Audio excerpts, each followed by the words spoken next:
Hello everyone, welcome to my YouTube channel Economics Hacks. So guys, we will discuss income method.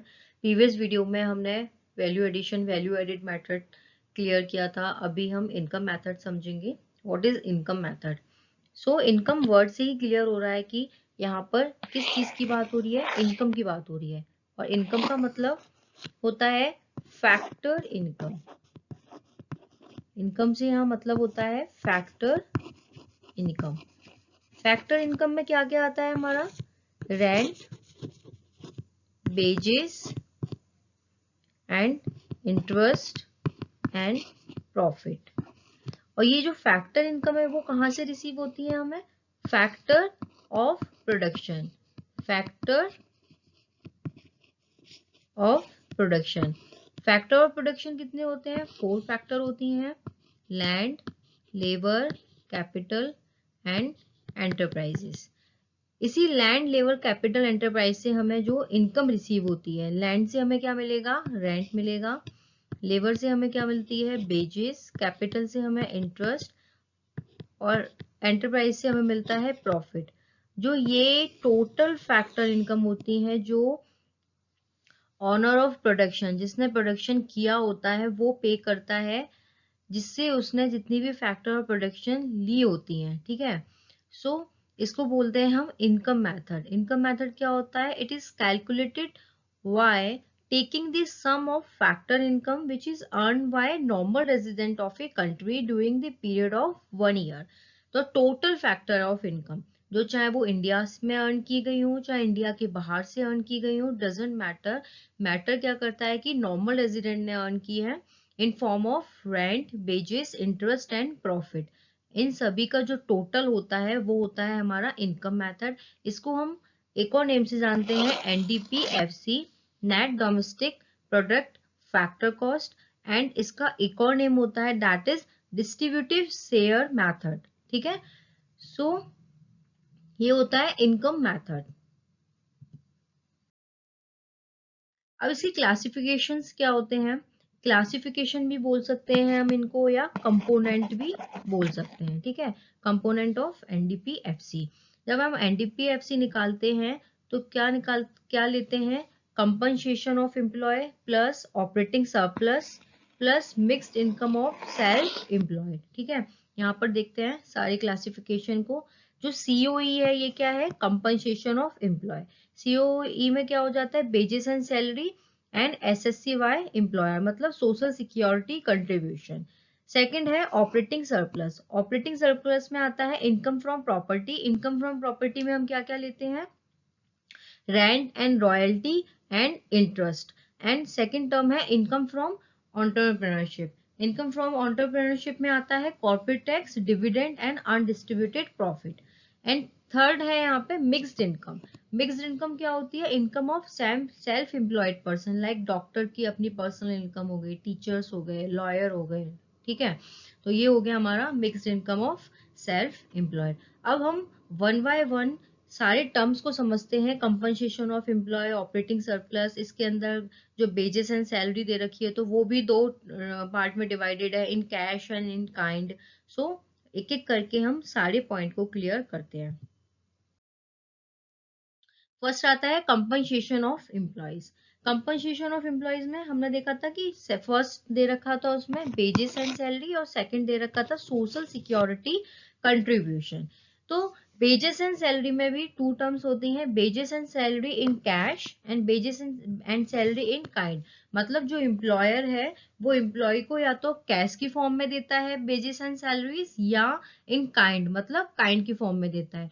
So we C cash में क्या include होंगे? Allowances होते हैं जितने भी, जैसे हाउस रेंट अलाउंस, बोनस हो गया, कमीशन हो गया. ठीक है. और काइंड में क्या होता है? रेंट फ्री अकोमोडेशन हो गया. ठीक है. इंटरेस्ट हो गया, और इंटरेस्ट फ्री लोन पे, फ्री सर्विसेज ऑफ व्हीकल्स हो गए. ये किस फॉर्म में होगा? काइंड में, जो कैश में नहीं है, that is kind. Second term दे रखा है यहाँ पे social security contribution. Social security contribution में आते हैं insurance, provident fund, pension schemes. ठीक है. ये सब होते हैं हमारे सोशल सिक्योरिटी कंट्रीब्यूशन, जिसको हम बोलते हैं SSC. नेक्स्ट टर्म आती है हमारी ऑपरेटिंग सरप्लस. ऑपरेटिंग सरप्लस में आता है income from property first and second आता है इनकम फ्रॉम एंटरप्रेन्योरशिप। तो इनकम फ्रॉम प्रॉपर्टी में क्या आते हैं, 3 टर्म्स आती हैं, रेंट, रॉयल्टी एंड इंटरेस्ट। जो रेंट होता है मतलब वो क्या होता है कि जो फैक्टर इनकम है वो रेंट में भी इंक्लूड होती है, डेफिनेटली रेंट भी इंक्लूड होता है। जो हम रेंट पे देते हैं उससे जो हमें इनकम जनरेट होती है तो वो हम नेशनल इनकम में कैलकुलेट करते हैं। रॉयल्टी जैसे पेटेंट, कॉपीराइट, जैसे कि सपोज दैट कि किसी एक बुक है जिसका पब्लिकेशन किसी और ने किया है बट उसको सेल कोई और कर रहा है, तो ठीक है उसने फ्रेंचाइजी ले ली, तो जो उस पर जो कॉपीराइट जाता है, ट्रेडमार्क जाता है, वो क्या होता है as a form of royalty. मतलब उसके बदले में वो बंदा क्या देगा, उसको एक फी दे देता है, ठीक है।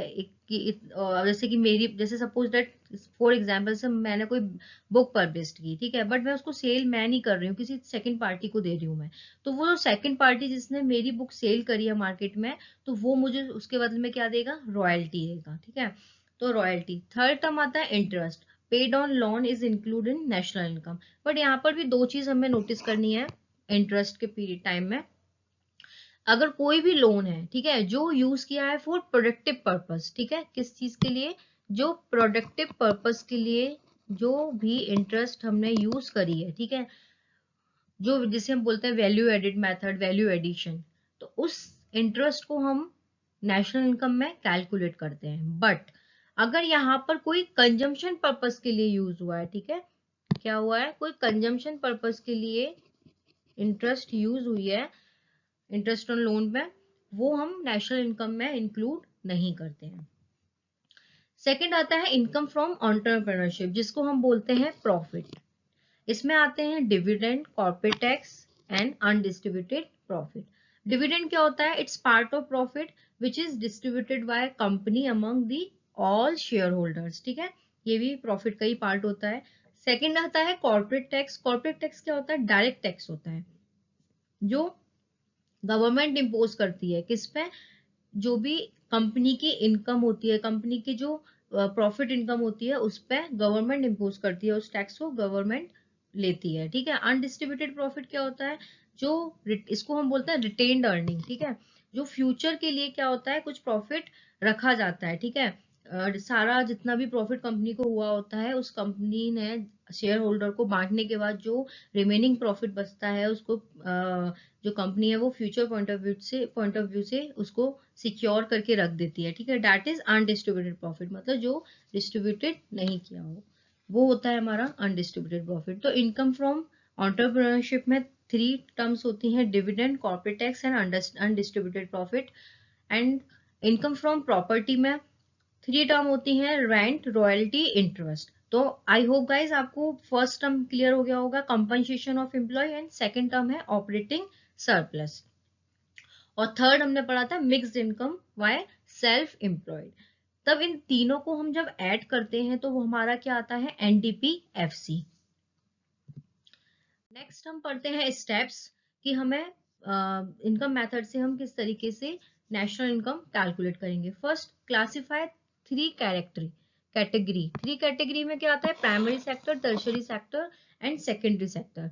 इन तीनों की जो इनकम है उसको हम क्लासिफाइड करने के बाद जितने भी सम ऑफ ऑल फैक्टर इनकम है, ठीक है, जितनी भी हमारी ऑल फैक्टर इनकम मतलब रेंट और हमारी कैपिटल, जो भी फैक्टर ऑफ प्रोडक्शन से जो हमें इनकम जनरेट हुई है उसका सम, वो किसके इक्वल होगा, एनवीएफसी, ठीक है, net value added factor cost. जब हमें एनवीएफसी निकाल लेंगे तो हमें क्या निकालना है, एनडीपीएफसी। एनडीपीएफसी हम कैसे निकालेंगे, क्लासिफिकेशन जो अभी पढ़ी है, सम ऑफ ऑल क्लासिफिकेशन, ठीक है।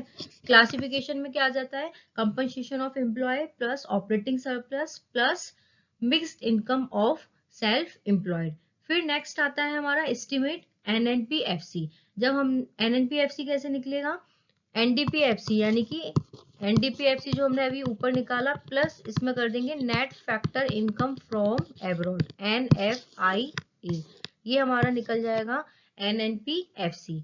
एनडीपीएफसी मैंने बताया था अभी जस्ट कैसे करना है हमें, सम ऑफ ऑल क्लासिफिकेशन या ऑल कंपोनेंट ऑफ एनडीपीएफसी जो अभी हमने प्रीवियस स्लाइड में पढ़े हैं, वो हो गए हमारे 3 component main, compensation of employee, operating surplus plus mixed income of self employed. ठीक है, उस क्लासिफिकेशन को ऐड करने के बाद हमारा क्या आ जाता है, एनएनपीएफसी हमें कैलकुलेट करना होता है। एनएनपीएफसी में हमारा एनडीपीएफसी जो है वो हमने निकाल लिया है। अगर हमें जब नेशनल इनकम निकालना है तो उसमें हम क्या ऐड कर देंगे, NFIA, net factor income from abroad जब ऐड कर देते हैं तो हम किस चीज पे पहुंचते हैं, एनएनपीएफसी पे। अब आता है कुछ प्रिकॉशंस जो हम नेशनल इनकम कैलकुलेट करते वक्त लेते हैं और कुछ हम अवॉइड करते हैं। तो what we will include and what we will exclude, we see here. हम इंक्लूड करते हैं इम्प्यूटेड रेंट, है ना। For second, direct tax, free services provided by the owner of the production units. ठीक है, एक्सक्लूड क्या करते हैं, अवॉइड ट्रांसफर इनकम। ठीक है, ट्रांसफर इनकम क्या होती है, जो जस्ट लाइक स्कॉलरशिप हो गई, पेंशन हो गई, जो उसके बदले में हमें कुछ देना नहीं पड़ता है, वो गवर्नमेंट हमें देती है, that is transfer income. Second, capital gain avoid करते हैं, इनकम फ्रॉम इलीगल, जैसे कि जो विनिंग, लॉटरी, इनसे जो हम इनकम जनरेट करते हैं वो हम अवॉइड करते हैं। वेल्थ टैक्स वो अवॉइड करते हैं। इनडायरेक्ट टैक्स वो हम एक्सक्लूड करते हैं। सो आई होप गाइज आपको ये इनकम मेथड क्लियर हुआ होगा। आगे वीडियो में इसके हम प्रैक्टिस सेट्स हैं वो सॉल्व करेंगे नेशनल इनकम के। So if you like, so do subscribe and share more and more, so इससे मुझे एक एप्रिसिएशन मिले और मैं और भी वीडियो कंटिन्यू करूं अच्छे से। So thank you so much.